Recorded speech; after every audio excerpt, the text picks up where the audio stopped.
My name is Michelle Bernstein. I'm a chef and restaurateur in Miami, Florida, but I also do the menus for certain airline foods, as well as frozen food companies, as well as department stores and car companies. I do quite a few menus.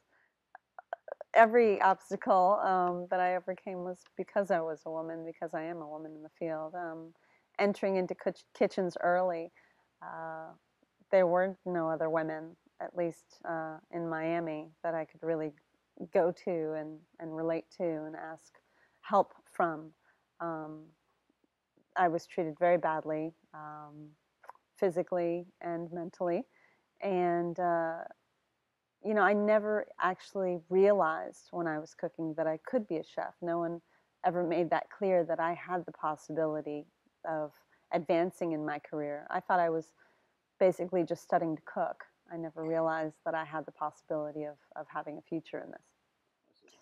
I don't know if I ever really overcame. I took it all very, very seriously, and I realized, okay, I'm going to strive not to just become one of the great women chefs. I'm going to strive to just become a great chef. I'm going to forget for a while who I am and how I was when I entered into the kitchens from the beginning. I'm going to forget what a lady that I am. I said to myself, and I'm going to butch up. I'm going to do some weights. I'm going to show everyone that I am as strong as they are, and there is no difference. Because to me, being a woman or a man in the kitchen, it is the same.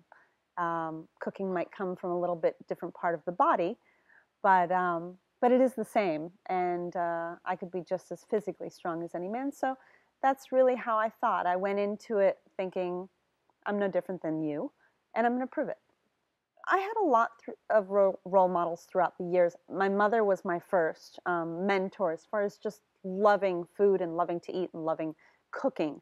She wasn't the kind of person that could ever tell me, you're going to be this great chef one day, because none of us knew that that was a possibility as a young woman.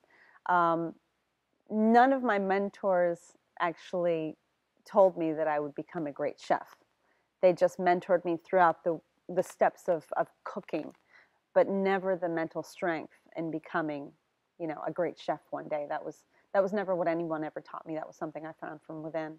I think the fact that I was a ballerina helped me a lot, because I had that discipline, I had that inner strength, and I knew I could do whatever I wanted to do if I believed in myself enough. I don't think it's possible to have it all, but I think as you get older, you realize there's enough to make you happy. And for me, it was family. It was finding that inner beauty, inner strength, inner belief in myself and the people around me. And now it's really to teach.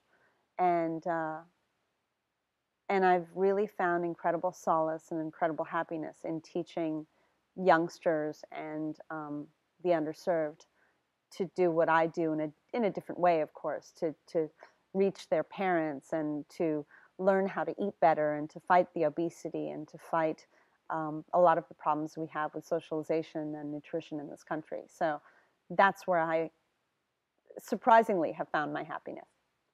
Remember that humility is probably one of the most important um, points to retain in becoming a chef, because it's something that gets really lost in this career. Uh, to stay humble and to just keep your head down and to keep learning every possible place you can, because there's something to be learned in everything.